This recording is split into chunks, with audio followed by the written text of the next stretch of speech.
Buenas noches, bienvenidos a Enemigos Íntimos, el programa de debate de 7 Televisión, hoy en formato de entrevista con el subdelegado del Gobierno de España en la provincia de Cádiz, José Pacheco, con quien vamos a tratar distintos temas de actualidad sobre su papel político y sobre la actuación del Gobierno en la provincia, una provincia bastante dependiente en líneas generales del sector público por su configuración y por su historia.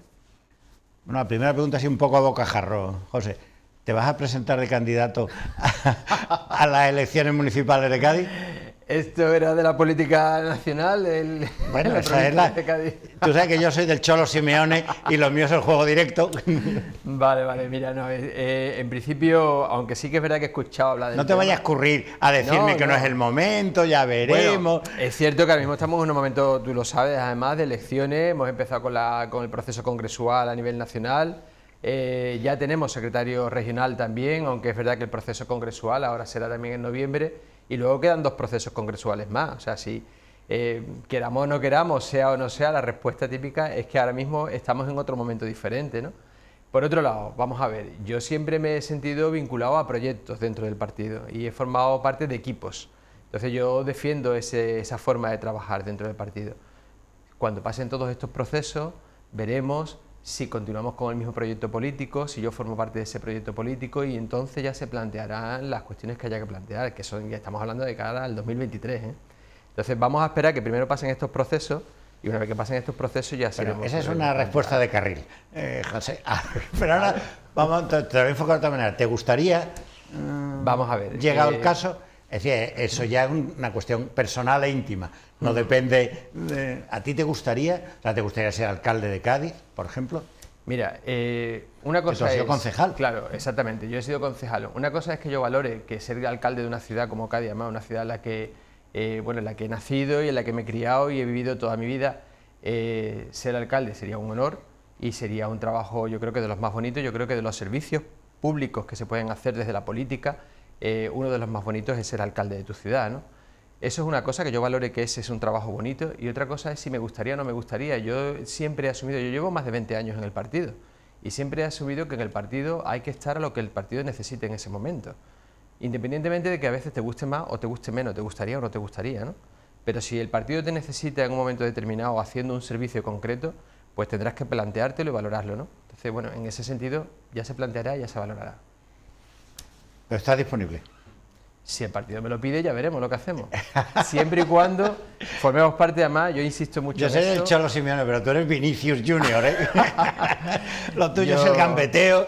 Hombre, yo lo que voy a defender siempre es el trabajo en equipo y los proyectos políticos. Entonces, si formamos parte de un proyecto político como el que formábamos parte en el 2015, y en el que todavía me siento vinculado, además, y el que lideraba Fran González, ¿no?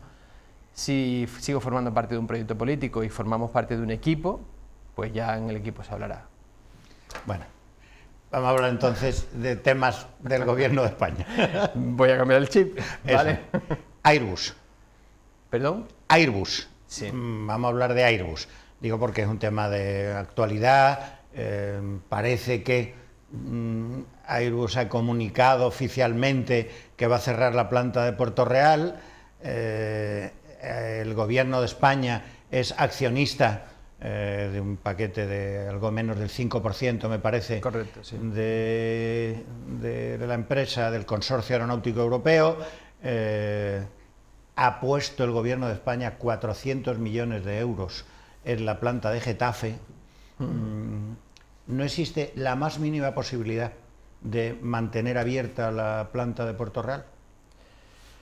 Bueno, vamos a ver, yo creo que no hay que tirar la toalla hasta el último momento. Y el trabajo que está haciendo el Gobierno de España precisamente es apostar por el sector aeronáutico en toda España, pero también en la provincia de Cádiz, aquí en la Bahía concretamente, con las 2 plantas que tiene, y en ningún momento el Gobierno de España ha dado ya por cerrado la negociación, sigue trabajando. Lo que pasa es que es un trabajo duro, un trabajo arduo, y creo que es una apuesta clara. Aparte de esos 400 millones de los que hablaba, pues hay que reconocer, por ejemplo, el Gobierno de España pues ha invertido 185 millones en el Plan Tecnológico Aeronáutico para la Bahía de Cádiz, concretamente, además, fundamentalmente, ¿no?, para acá. Y luego la creación también, por ejemplo, de un aerofondo que va a repercutir de manera beneficiosa, sobre todo en todo lo que es el sector de la industria auxiliar, porque quizás es lo que más nos preocupa en este momento. Sí que se ha conseguido que haya un compromiso del mantenimiento de las cargas de trabajo, con lo cual las cargas de trabajo de Airbus no deben de preocuparnos, eso es un compromiso y además se está trabajando por ello. Y eso quiere decir que se van a mantener también los proyectos que ahora mismo están en funcionamiento, que son en la Bahía de Cádiz, que son en la 350, la 330 y la 320. Con lo cual, nuestro foco de atención ahora tiene que estar más centrado en esa industria auxiliar que no se vea afectada por este posible movimiento en caso de que ocurriera, ¿no? Que se cerrara la planta de Puerto Real y todo el trabajo se concentrara en el puerto de Santa María. Y es por eso, entre otras cosas, la creación de ese aerofondo, en el que también la SEPI ha participado de los 100 millones que tiene actualmente el aerofondo con una tercera parte, 33 millones, y en los que se va a ampliar además a otros 100 millones más para dar la posibilidad de que otras instituciones también puedan participar de ese aerofondo y por tanto puedan seguir incentivando y puedan seguir apostando por el sector aeronáutico como una palanca de dinamismo económico que tiene que darse la Bahía de Cádiz. Yo creo que si todas esas cosas van ocurriendo, bueno, pues dentro de esas cosas pues estará también el intentar mantener la planta de Puerto Real, pero evidentemente será algo que ocurra más adelante. Nosotros no hemos tirado la toalla en ningún momento, creo que el Gobierno de España tampoco, y ahora mismo con el Aerofondo lo que sí que invitamos es a otras instituciones, por ejemplo Junta de Andalucía, que tiene ahí también en ciernes la creación del PTA y que supondría unas sinergias importantes entre la industria, la formación y la excelencia, el I+D+I, el que también apueste por ese aerofondo y participe con los próximos 100 millones, o no te digo con los 100, pero la próxima partida de 100 millones, pues que participe con una cantidad similar, por ejemplo, a la que ha participado el Gobierno de España. ¿Y no es de alguna manera, o no puede ser visto como una discriminación el hecho de que se inviertan 400 millones en la planta de Getafe y se pueda cerrar la de Puerto Real? Bueno, estas son negociaciones a muy alto nivel, en la que entran muchas valoraciones, hay que valorar, ¿no?, muchos aspectos en este tipo de negociaciones. Exactamente, no te puedo decir, yo no lo entendería como una discriminación, lo que entendería es que es una apuesta clara por el sector aeronáutico en toda España, que ha empezado por Getafe, pero que mientras que no se descuide tampoco aquí a la industria aeronáutica en la Bahía de Cádiz se reconozca. Primero, yo creo que ese recorrido de casi 100 años, ¿no?, desde cuando teníamos casa aquí en Cádiz, y que va a cumplir 100 años el sector aeronáutico aquí en la provincia de Cádiz.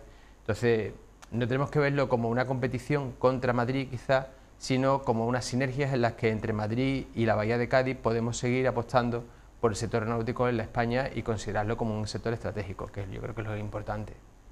Bueno, otro asunto, también del Gobierno de España. Vale. Gibraltar. Sí. Se firmó el 31 de diciembre del año pasado una especie de, es que no sé cómo se llama, protocolo, un acuerdo entre el Reino de España y el Reino Unido de Gran Bretaña para darle un tratamiento provisional a la frontera exterior de la Unión entre España y el Peñón, que atraviesan cada día 15, 20.000 personas, ahora quizá tú tengas mejores datos, y donde en Gibraltar trabajan 10.000 personas, 15.000 personas, no lo sé, ¿no?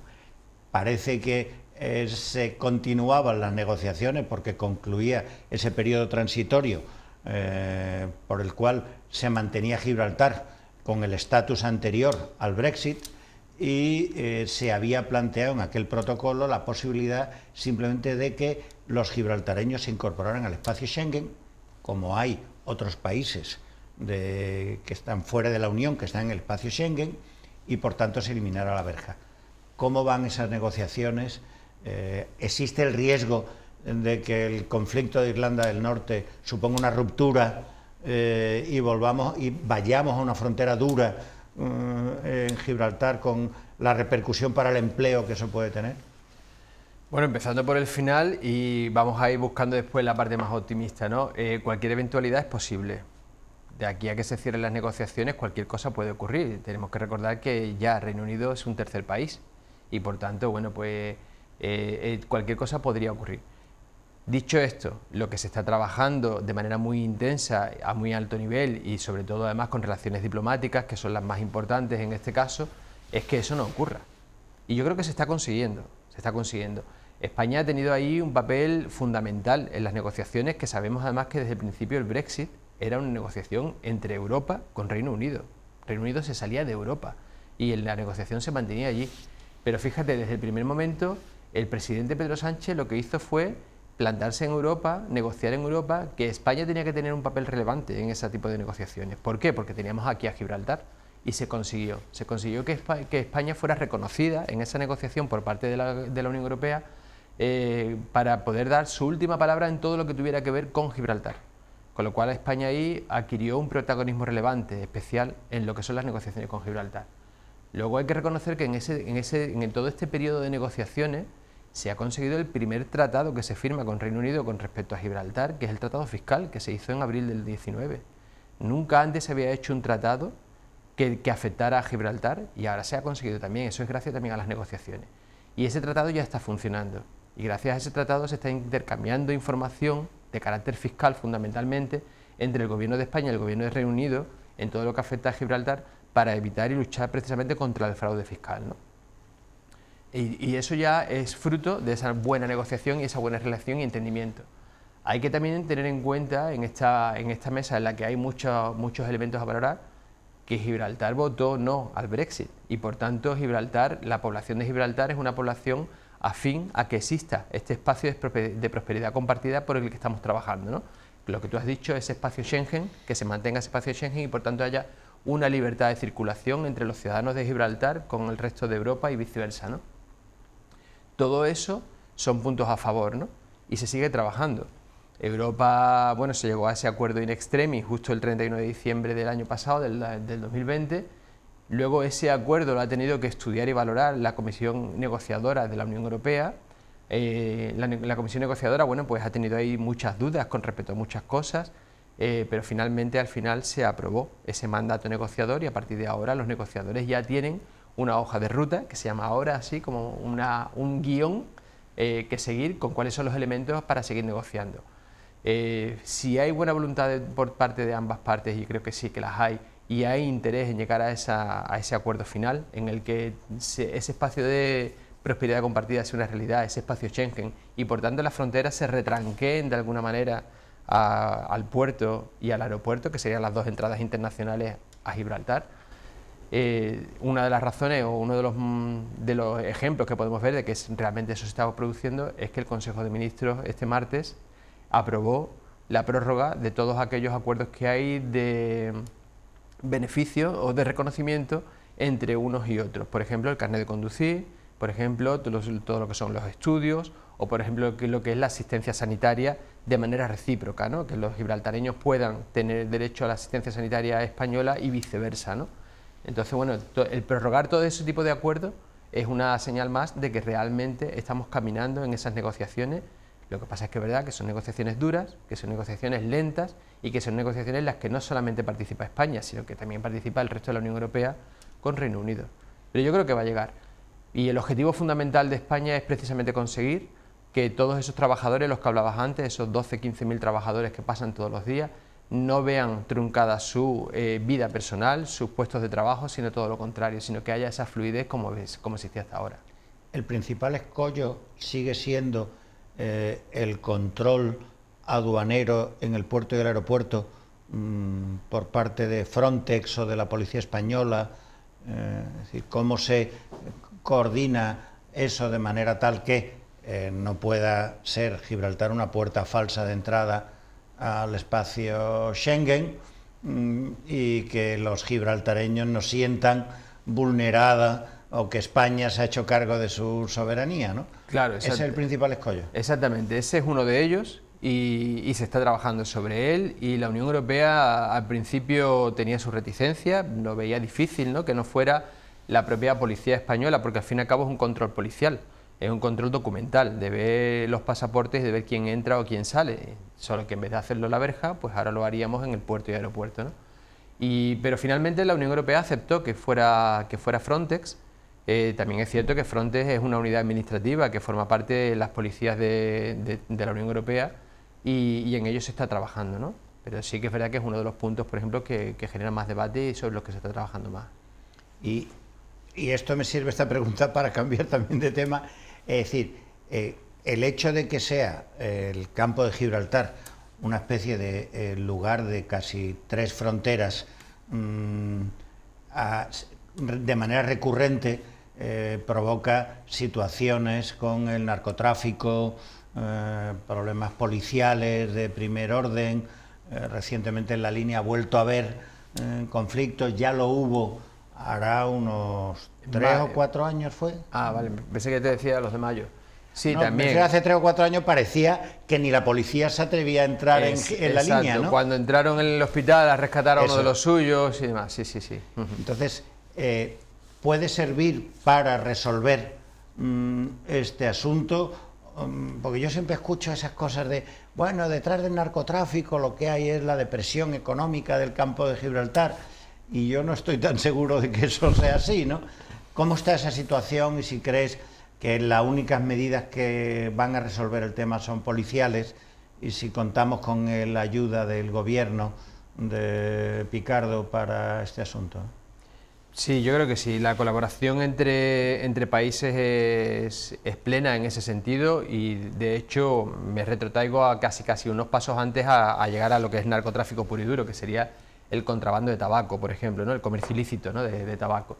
Hay voluntad por llegar a acuerdos ahí en ese sentido y uno de los MOUs, de los memorandos que se están trabajando para ese entendimiento y para llegar a acuerdos es precisamente sobre el tabaco. Hay uno exclusivo sobre tabaco, hay otro que es sobre colaboración policial, por ejemplo, pero este es exclusivo sobre tabaco y sí hay voluntad para que por parte de Gibraltar y por parte de España pues haya acuerdos en este tipo de temas, como puede ser, por ejemplo, el contrabando de tabaco. Por tanto, también hay voluntad en contrarrestar el resto del tráfico, como puede ser el tráfico de droga, ¿no? El tráfico de droga. A lo que voy, fundamentalmente el tráfico de droga llega por Marruecos, llega a través de narcolanchas, como sabe, y llega desde Marruecos, no llega directamente desde Gibraltar. Y lo que sí se ha hecho ha sido un gran trabajo policial, pues como bien has comentado. Sobre todo yo creo que el detonante fue ese hecho, ¿no? El de que llegaran, entraran en el hospital, pudieran rescatar a uno de los suyos, de las mafias, los narcotraficantes, y pudieran llevárselo con total impunidad, ¿no? Eso ocurrió antes de que este gobierno llegara al gobierno de España y el ministro Marlaska quiso poner bien pared, es decir, bueno, lo primero que hay que hacer es inmediatamente restituir el principio de autoridad de la policía, de los servicios policiales y el Estado de Derecho allí en el campo de Gibraltar y más concretamente en la línea, ¿no? Y se invirtieron en ese momento 21 millones de euros para un plan especial de seguridad que se vio que estaba dando muy buenos resultados y como estaba dando muy buenos resultados, una de las consecuencias primeras fue que estas mafias empezaran a trasladar sus operaciones fuera del campo de Gibraltar, donde hubiera menos presión, porque ya en el campo de Gibraltar prácticamente no había forma de que narcolancha que se acercara o de operación que ellos estuvieran allí en ese momento desarrollando no fuera explotada por parte de la policía y Guardia Civil, por cuerpos y fuerzas de seguridad del Estado, y por tanto empezaron a desplazarse hacia Costa del Sol y hacia el resto de la provincia de Cádiz. Con lo cual lo que se ha hecho con ese plan especial de seguridad es ampliarlo, renovarlo, dotarlo de una mayor cantidad de dinero, en este caso de 48 millones de euros, para ampliar también la zona de actuación. Y ahora ese plan especial lo que ha hecho ha sido reforzar todas las policías y guardias civiles de toda la costa, desde la Costa del Sol hasta Huelva, y reforzarlo no solamente con materiales, sino también con personal, ¿no? Y está dando también sus resultados, ¿no? Ese es el primer paso, el policial, y es el que además es competente el Gobierno de España. Luego el campo de Gibraltar tiene además que hacer otro trabajo, porque el narcotráfico de alguna manera está imbricado en la estructura y la forma de vivir de muchos campos gibraltareños, y es trabajar la parte social.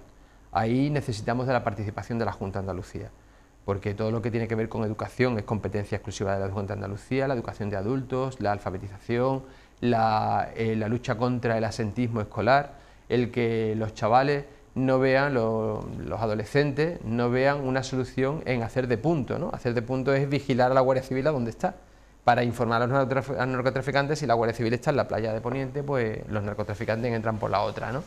Entonces, y por eso ganan dinero. Entonces no les sale a cuenta ir al instituto a estudiar. Entonces ese trabajo social hay que hacerlo de la mano de las asociaciones, de las entidades sociales de allí del campo de Gibraltar, y hay que hacerlo de la mano de la Junta de Andalucía, que aquí tiene las competencias, sobre todo en temas sociales, en temas educativos, por ejemplo.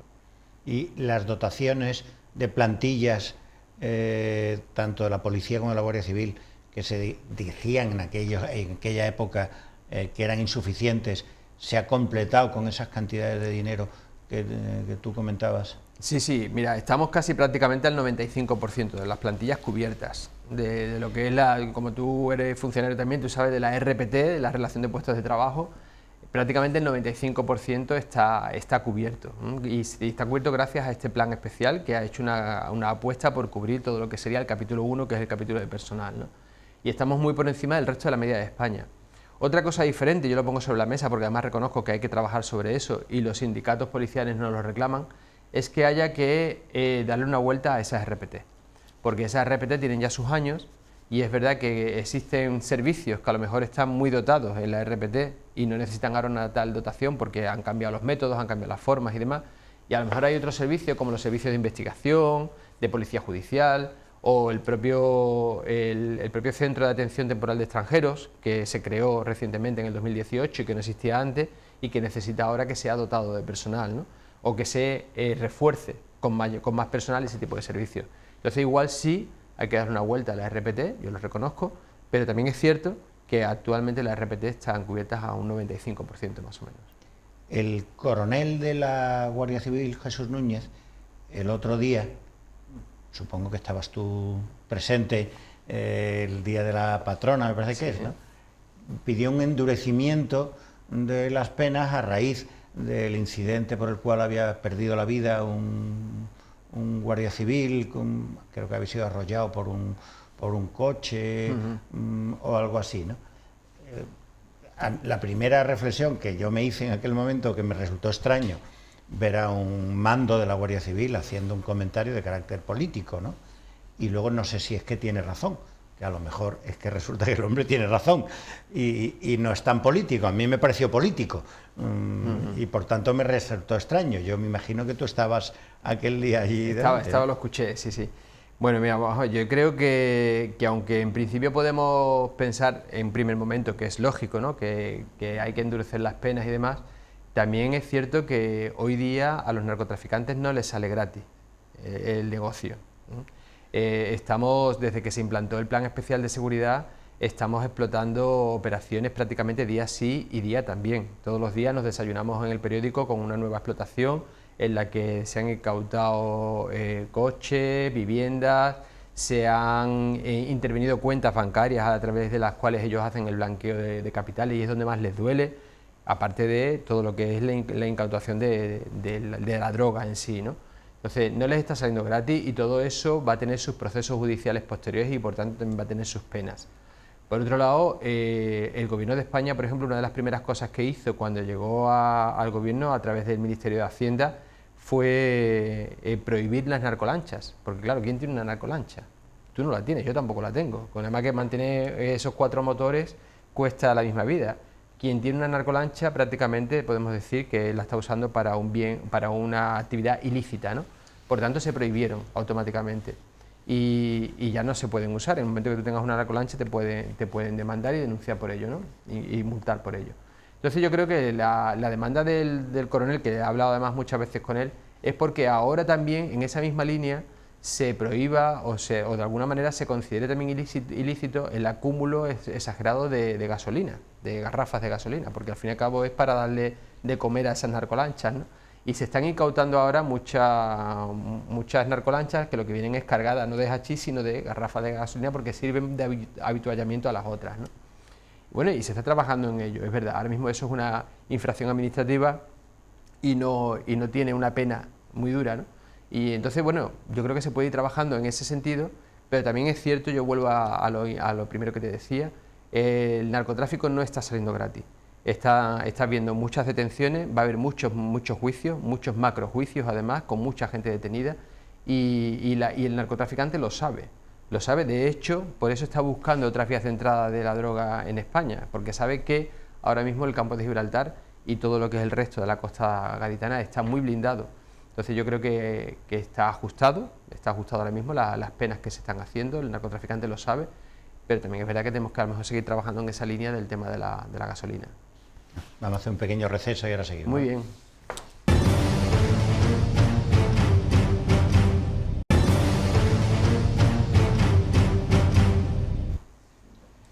Seguimos en Enemigos Íntimos con José Pacheco, subdelegado del Gobierno de España en la provincia de Cádiz. Quería hablar ahora sobre Navantia.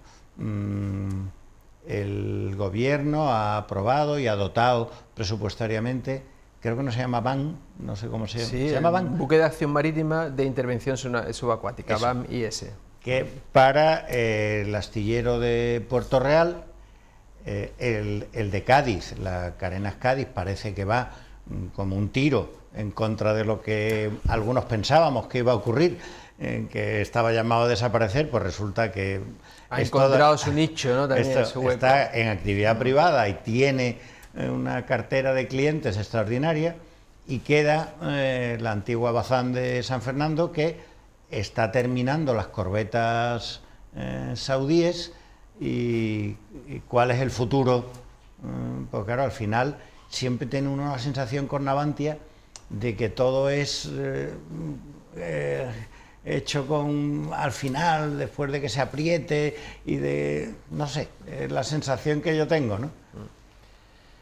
Bueno, yo creo que no. Yo creo que habría que reconocer, en primer lugar, la apuesta clara que ha hecho el Gobierno de España por los astilleros gaditanos de la provincia de Cádiz. Y incluso yo metería no solamente a los tres de aquí que ya conocemos, que tú has nombrado, San Fernando, Cádiz y Puerto Real, sino que metería también ahí enfrente a Rota, porque de alguna manera Navantia también ha cerrado un contrato de mantenimiento de los buques norteamericanos con la base de Rota, ¿no?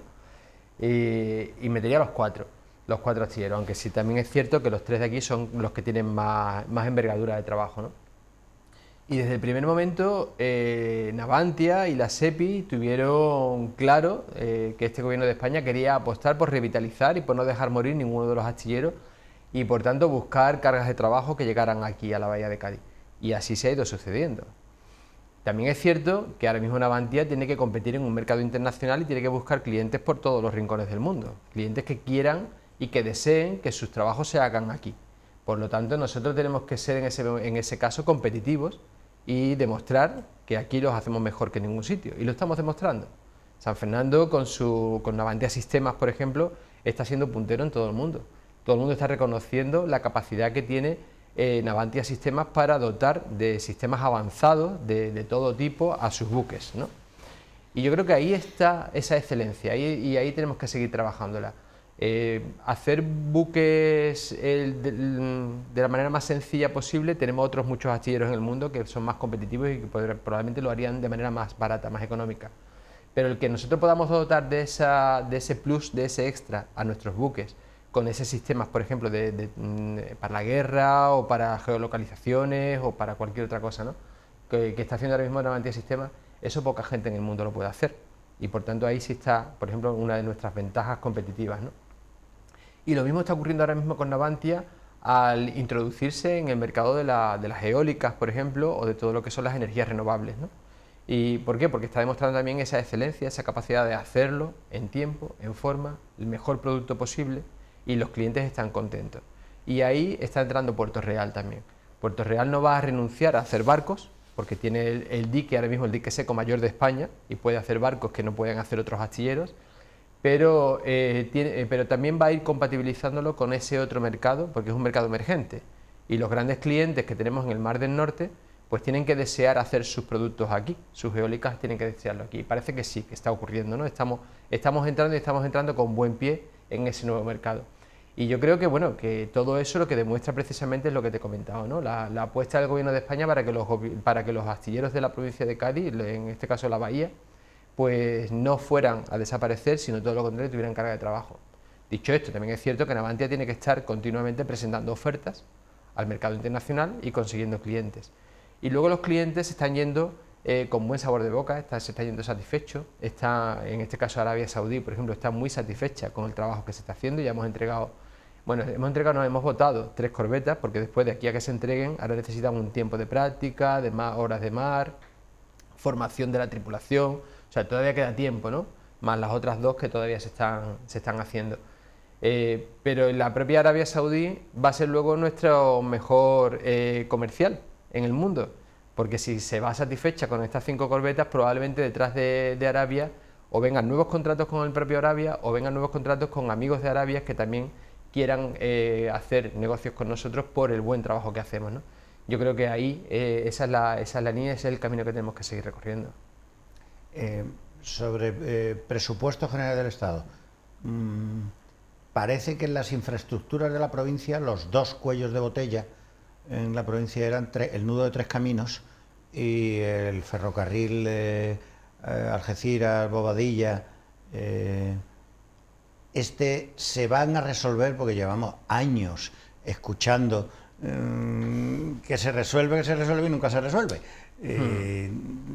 Las dos son 2 cuellos de botella excepcionales, uno para el tráfico rodado, otro para la salida del puerto, el puerto más importante de España, que es el de Algeciras. En cuanto a mercancías, correcto.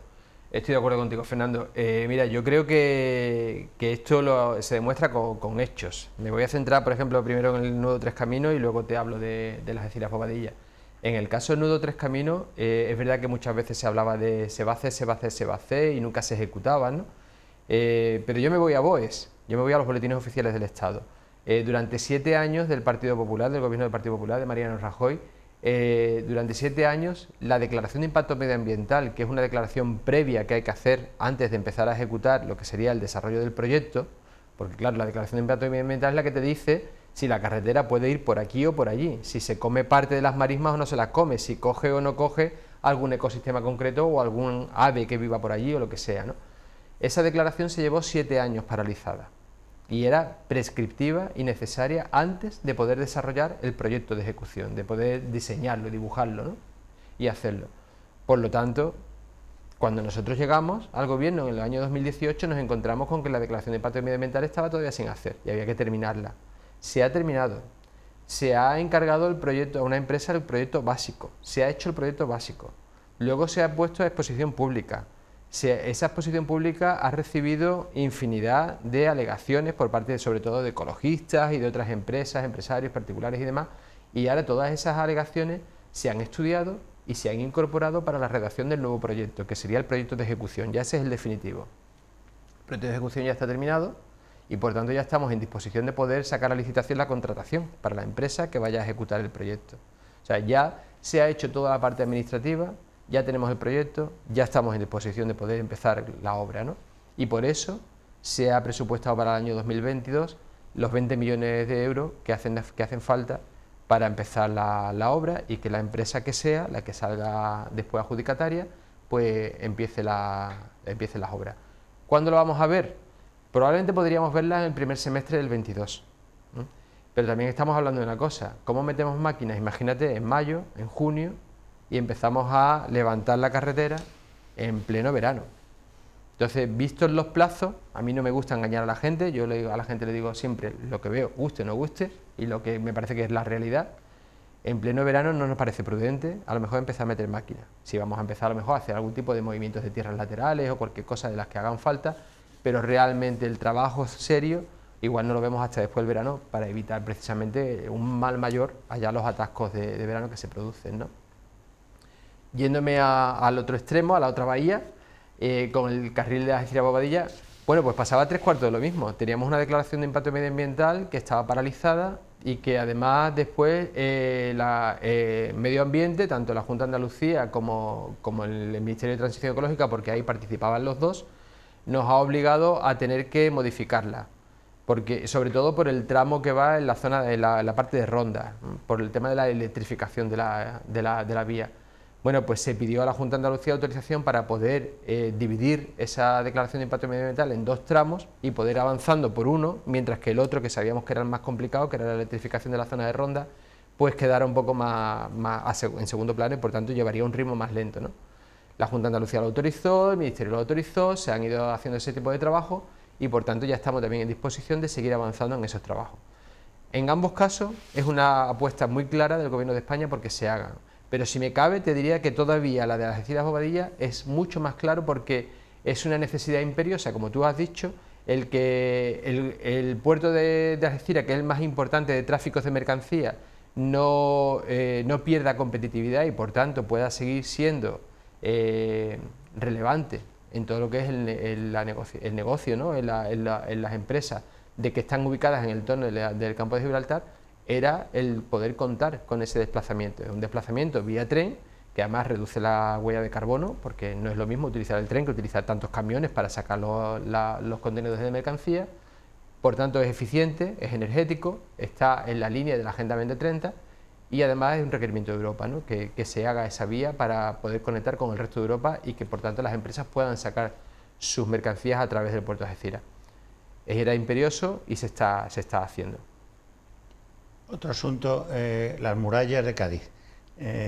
Tú sabes que es una obsesión mía personal desde hace muchos años.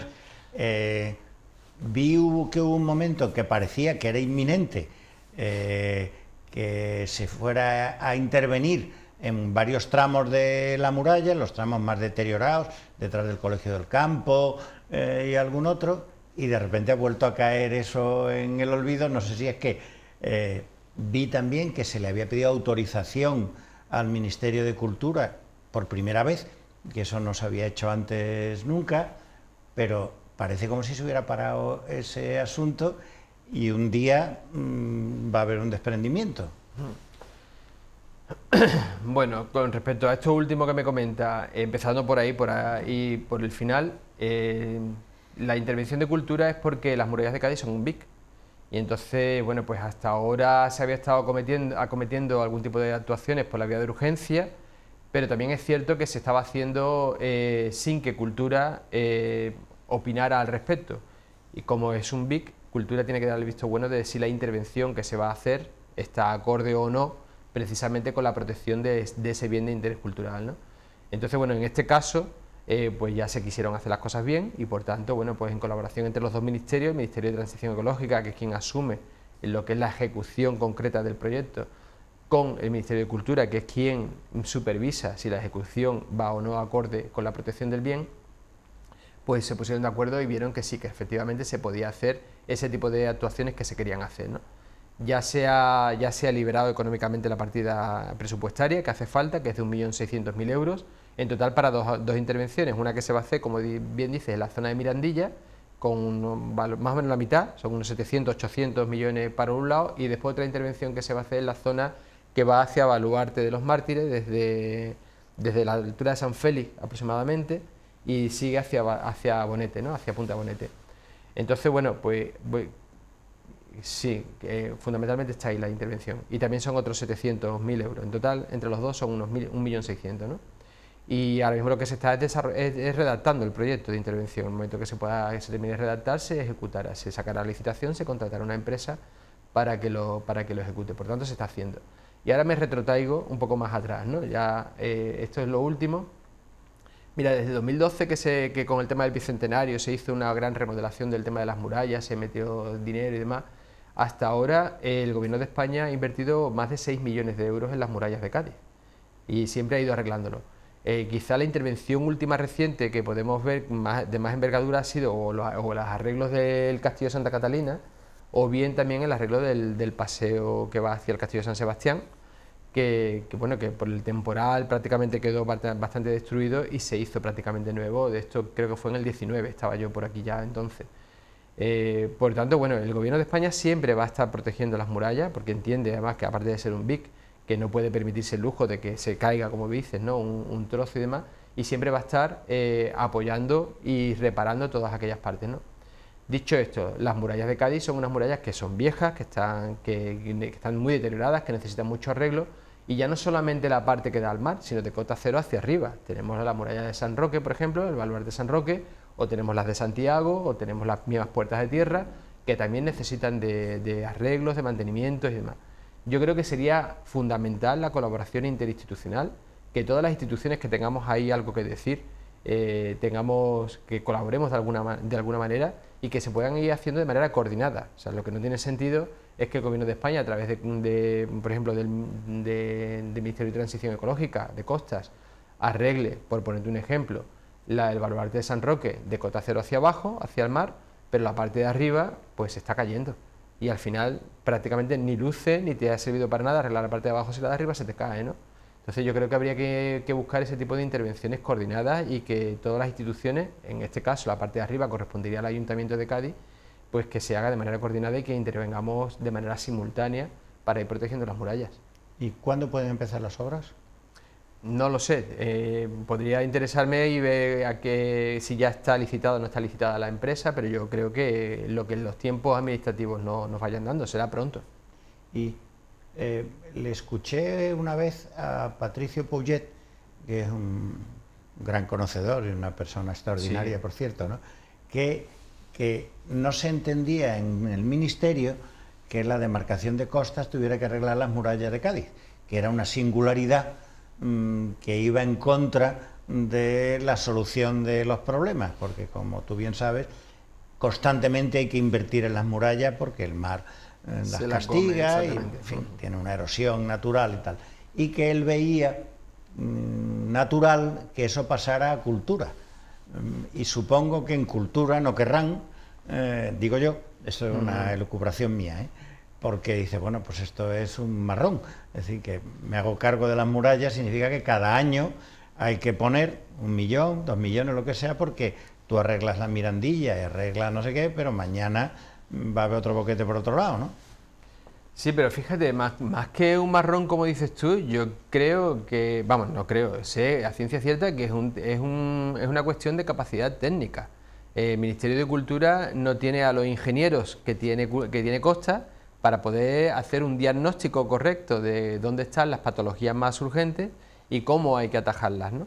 Entonces, estaba claro que si bien, bueno, pues ese debate, pues a lo mejor se ha planteado sobre la mesa, lo que está claro es que lo importante es que trabajen de manera conjunta, de manera coordinada, cultura, tanto en cuanto que es la competente para velar por el bien que está protegido, como costas, que si bien es cierto que es una singularidad, como bien dices, porque la mayoría en el resto de España, costas lo que hace es proteger la costa, lo que es las playas, ¿no? Y los acantilados y demás, en este caso es una muralla, ¿no? Pero sí que tiene la capacidad técnica, tiene a los ingenieros, que son los que son capaces de hacer ese tipo de diagnóstico. Cultura no lo tiene, ¿no? Entonces, bueno, pues el camino, la solución ideal ha sido la que se ha encontrado, que ha sido, bueno, pues la coordinación entre ambos ministerios para que cada cual haga su parte. Entonces es inminente que empiecen las obras. Sí, sí, es inminente. Antes de que lleguen los temporales. Sí, ya hemos pasado un invierno, con esa grieta, que aunque es muy llamativa, también es verdad que nos decían los técnicos, que son los que saben del tema, nos decían que no comportaba peligro de derrumbe. Por eso al principio el ayuntamiento quiso perimetrar la zona de Mirandilla y le dijimos al ayuntamiento que no había peligro de derrumbe, que podía quitar las vallas si quería y las quitó, ¿no? Aunque sé que es llamativa, que tú ves la foto, ve que se ha caído esa parte de ahí llamativa y te puede alarmar un poco, ¿no? Pero bueno, es inminente de todas formas, sí, sí. Hará unos 15 días hubo una bicifestación, me parece que le llaman ellos, por el puente Carranza, para reclamar un carril bici en el puente Carranza. Yo hablando con algunos de los promotores les decía que si no era más fácil plantearte a ti habilitar la plataforma reservada para el tranvía del puente de la Constitución, que está sin uso desde que se inauguró, ahora 6 años me parece. Esa plataforma no ha tenido uso ninguno. No se sabe si alguna vez se hará el tranvía. Parece que no ha lugar a que lo usen los autobuses, porque no caben 2 autobuses que se pudieran cruzar hipotéticamente, y aunque tiene un cierto desnivel, digo, bueno, yo le decía a ellos, digo, eso es porque la gente se baje y ande. Pero, claro, es decir que, oye, el que no pueda, bueno, pues o te compras una bicicleta eléctrica, y cuando hace, sobre todo en el trayecto Cádiz-Puerto Real, que es donde está la pendiente más pronunciada, ¿no? Y yo cada vez que paso por ese puente siempre pienso lo mismo. ¿Por qué no se habilita eso para uso peatonal, ciclista, qué sé yo, ¿no? Es decir, que me parece que fue un despilfarro de recursos públicos en su momento, ¿no? Bueno, no sé, habría que en principio tener una propuesta formal, ¿no? Por parte o bien de las asociaciones de bicicleta o quien sea, ¿no? Que presente un estudio formal de realmente si se puede o no se puede, y a partir de ahí el Ministerio de Transición de Movilidad y Transporte, Movilidad y Agenda Urbana pues estudiaría, ¿no?, a través de carretera, de la demarcación de carretera, y supongo que la DGT también tendría algo que decir ahí, pues estudiaría la viabilidad o no viabilidad de que se pueda utilizar el puente como carril bici, ¿no? Sobre todo supongo que serán temas de seguridad los que habrá que estudiar, porque sabemos... ¿A ti no te conmueve? Porque digo, es que el puente ese costó 500 millones de euros. Sí, o sea, señor. me pareció una inversión desproporcionada, y ahora vamos a hacer un tramo desmontable por si alguna vez en Avantia, y ahora vamos a poner una plataforma reservada para cuando se ponga el tranvía. Ni se moverá el tramo que se hizo, ni se está usando, pero el Estado pagó esos 500 millones, es decir, se duplicó el coste previsto del puente para estos temas accesorios. A mí me conmueve porque digo, joder, con las necesidades que hay en infraestructuras, ¿no? Es una cosa personal, cada vez que paso por allí me pongo nervioso. Bueno, yo creo que el puente tiene su logro, y es haber acercado Puerto Real con Cádiz, haberle hecho esa tercera vía de acceso a la ciudad de Cádiz, que era muy necesaria, y que prácticamente has descongestionado a la mitad el tráfico que tenía el otro puente, el puente Carranza, ¿no? Entonces yo creo que ya ese logro ya es reconocible, ¿no? Ya la mayoría de la gente prácticamente utiliza el puente nuevo, ¿no? Que se hizo una gran inversión que ahora, por ejemplo, todavía no vemos. Bueno, pues se hizo a lo mejor con vistas a un futuro, para que no se quedara pequeño desde el principio. Y fíjate tú que no me corresponde a mí defender lo que hizo el gobierno de Mariano Rajoy en su momento, porque vino el propio presidente Rajoy vino a inaugurarlo, ¿no? Pero bueno, yo creo que más que ver la parte negativa, yo creo que siempre tenemos que ver la parte positiva de las cosas. Tenemos un gran puente, tenemos un puente que ha mejorado muchísimo la circulación y la conexión de Cádiz con el resto de la bahía, y que es verdad que, bueno, que ahora podemos ir buscando soluciones alternativas o provisionales, mientras que esa plataforma no se convierta para el tranvía o para lo que sea, como por ejemplo el tema de la bicicleta, ¿no? Pero bueno, yo creo que son cosas que se pueden ir trabajando de manera paralela y se pueden ir estudiando, es lo que te he dicho, una propuesta formal de si es viable o no es viable, sobre todo en términos, a mí lo que más me preocupa es en términos de seguridad, porque el puente no está pensado para que pasen bicicletas ni pasen peatones. Entonces, bueno, pues los temas de seguridad no están pensados para ello, ¿no? Y eso habría que estudiarlo. Pero bueno, todo se puede estudiar. ¿Ya se ha trasladado todos los servicios de la comisaría al edificio reformado?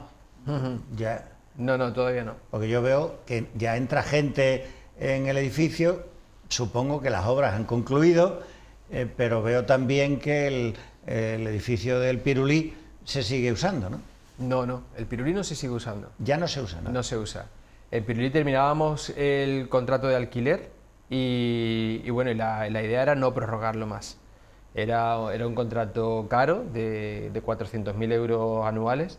Y bueno, y de alguna manera el edificio antiguo, el de la avenida 28, había que darle uso porque se había hecho una gran inversión económica en ese edificio para la rehabilitación del edificio, ¿no? Entonces, bueno, pues se trasladó, y sobre todo además porque las condiciones en las que estaban trabajando los policías nacionales en el Pirulí no eran las condiciones adecuadas, ni mucho menos. No sé si tú has entrado alguna vez allí cuando estaba el Pirulí, en las dependencias de arriba, pero había sitios en los que las paredes eran cajas de cartón, haciendo las separaciones, ¿no? Y en muchos casos no había intimidad. Si había una persona que quería denunciar desde, yo qué sé, desde un acoso, una agresión de violencia de género, cualquier cosa, no había la intimidad suficiente, o las investigaciones que estaba haciendo Policía Judicial no tenían la intimidad que necesitaban porque aquello eran espacios diáfanos. Es que el Pirulí no estaba preparado como comisaría, por tanto... Era una situación que en principio era provisional y que se estaba alargando en el tiempo. Había que intentar salir de allí cuanto antes. Por otro lado, la parte de la comisaría que atiende también al público, lo que conocemos como el DNI, en las puertas de tierra tenía barreras arquitectónicas. Había gente con discapacidad que no podía acceder porque era una escalinata y había dificultades y demás. Y eso también, de alguna manera, precipitó a que cuanto antes se pudieran concentrar todos los servicios, sobre todo la atención a la ciudadanía, en el edificio de la avenida, ¿no? Y eso es lo que se ha hecho. También es cierto que todavía quedan algunas obras por terminar, algunas obras muy pequeñas, menores, y que son compatibles con la actividad de la Policía Nacional allí dentro. Por tanto, por eso se decidió el que se empezara ya a funcionar, ¿no? En concreto, bueno, pues se está terminando de homologar lo que es la sala de tiros, que está abajo en el sótano. También se está terminando de homologar los calabozos que están hechos, pero que hay que homologarlos. Entonces, bueno, pues todavía a los detenidos se les lleva a San Fernando, a la comisaría de San Fernando, pero son, eso ya te digo, trámites administrativos que en breve yo calculo que estarán listos y que se podrán estar funcionando al 100%. Y después ha habido una redistribución, de tal manera que todo lo que es servicio a la ciudadanía está en la avenida y algunos otros servicios que son de trabajo más interno, como es, por ejemplo, seguridad ciudadana, pues se ha ido al edificio de Fernández Ladreda y de las Puertas de Tierra, porque no necesita la atención a la ciudadanía y por tanto no era un obstáculo, ¿no?, el tema de las barreras. ¿Alguna vez se hará la nueva subdelegación? Sí, yo confío en ello. Es que aquí se tiraron los edificios, se hicieron las excavaciones, sí, y hay allí un boquete en una zona muy llamativa de la ciudad, y de eso hace ya unos pocos de años. Pues sí, yo creo que 10 años por lo menos. Yo cuando llegué, hombre, a mí sobre todo me daba mucha pena, como tú dices, ¿no?, de ver que la ciudad, que es una ciudad que está muy delimitada por el mar y que tiene poca capacidad de crecimiento en ese sentido, tuviera ese solar y lo tuviera vacío durante 10 años y además dando sobre todo mucho debate, generando mucho debate. De vez en cuando pues salía que si los jaramagos, que si los matorrales que le crecen, que no sé cuánto, que hay que limpiarlo, que era un nido de suciedad y demás, ¿no? Y que había que darle una solución. Entonces, bueno, empezamos a trabajar sobre ello y bien, al final, bueno, pues hemos conseguido a través del Ministerio de Hacienda, de Patrimonio, que pertenece al Ministerio de Hacienda, al que se vuelva a retomar ese tema. Es una pena porque es un tema que es un proyecto que empezó en el 2007-2008 creo que fue, pero que con el tema de la crisis pues hubo que paralizar y que de alguna manera ahora queríamos retomar, pero eso sí, de una manera mucho menos ostentosa. Lo que queremos es un edificio que sea un edificio funcional, que sea un edificio humilde, sencillo, pero que sirva para lo que realmente tiene que servir, que es para congregar todos los servicios de la Administración General del Estado, o al menos el máximo posible, ¿no? Y que la ciudadanía, cuando viene a hacer cualquier gestión que compete a la Administración General del Estado, no tenga que estar dando 1000 vueltas por la ciudad, porque si esto es allí en las Puertas de Tierra, que si no, que si es la entrada de Cádiz, o que si tienes que ir al centro, o lo que sea, sino que todas las gestiones pudieran estar concentradas en un mismo edificio. Ya se va a hacer, se está haciendo el proyecto de construcción, se está redactando, de hecho se proyectó para este año 500.000 euros precisamente para eso, y ya de cara al 2022 en los presupuestos generales del Estado va una partida mayor de 1,5 millones, porque ya se empezará también a hacer lo que es el proyecto de ejecución, ¿no? Ahora está con el básico y luego será el proyecto de ejecución. Por lo tanto, yo veo que sí, que va por buen camino, que se están dando los pasos y se están habilitando las partidas presupuestarias necesarias para que en un futuro podamos ver ese edificio. Creo además que va a quedar una zona muy emblemática, porque es justo en la Plaza de la Constitución, con un monumento a la Constitución, en la que por un lado va a estar la agencia tributaria, por otro lado está Trabajo e Inmigración y demás, que es el edificio que ya todo el mundo conocemos, y por otro lado va a estar la Administración General del Estado, con lo cual prácticamente en la Plaza de la Constitución, yo creo que es más emblemático imposible, va a estar concentrada la mayor parte de la Administración General del Estado. Bueno, y la última pregunta,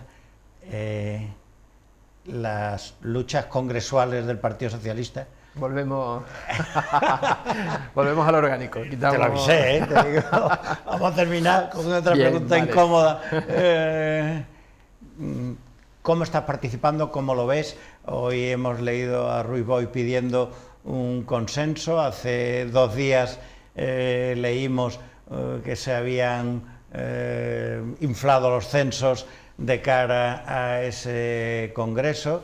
Tú, que eres militante del Partido Socialista, te presupongo, no tengo ni idea, te presupongo que apoyaste la candidatura de Juan Carlos Ruiz Boix en la última, pero esto es una presunción por mi parte, nunca te lo he escuchado, ¿no? ¿Cómo ves esa situación? Bueno, vamos a ver, yo defiendo un partido unido, yo defiendo un partido que sea potente y que sea capaz de dar respuesta a la ciudadanía, que es para lo que están los partidos políticos, para crear proyectos que son buenos para la ciudadanía, las que quiere gobernar, y por tanto sirvan para la prosperidad y para la mejora, ¿no?, de la ciudad, o de la provincia en este caso, ¿no? Cuando estamos hablando, me hablas de tema provincial. Por tanto, yo siempre voy a defender si se encuentra una solución en la que todos quepamos, en la que todos podamos poner nuestras capacidades, nuestra valía al servicio del partido para que el partido crezca, ahí voy a estar yo siempre. Yo voy a defender siempre eso. Entonces, a mí me gustaría que, si bien es cierto que en la provincia, no estoy engañando a nadie, han surgido varias sensibilidades y de cara al Congreso Federal de Valencia, pues se crearon 2 listas, una encabezada por Juan Carlos y otra por Irene, dos compañeros que tienen su valía y que ya te digo que los dos habría que buscar un encaje para ambos. Pero en ese momento no lo había y la gente tuvo que decidirse entre unas y otras y votó, porque esa es otra de las cosas buenas que tiene este partido, es que se ha dotado de una herramienta que es plenamente democrática, donde el 100% de la militancia, esto no es ni siquiera una democracia representativa, donde algunos van a votar en mi nombre, no, sino que las 2 listas, la que encabezaba Irene y la que encabezaba Juan Carlos, la pudieron votar el 100% de la militancia. Entonces, bueno, ahí se visualizó que había una diferencia de opiniones, que había 2 sensibilidades diferentes en la provincia de Cádiz. Yo creo que los siguientes pasos que habría que dar es si podemos encontrar puntos de encuentro, puntos de unión, podemos encontrar un proyecto común en la que todo el mundo quepa y que lo que haga es que el PSOE realmente se haga un partido fuerte, un partido que sea capaz de dar respuesta a la ciudadanía, que es para lo que está. Ahí voy a estar yo, ¿vale? Y ahí me van a encontrar. Que no, pues iremos a la democracia.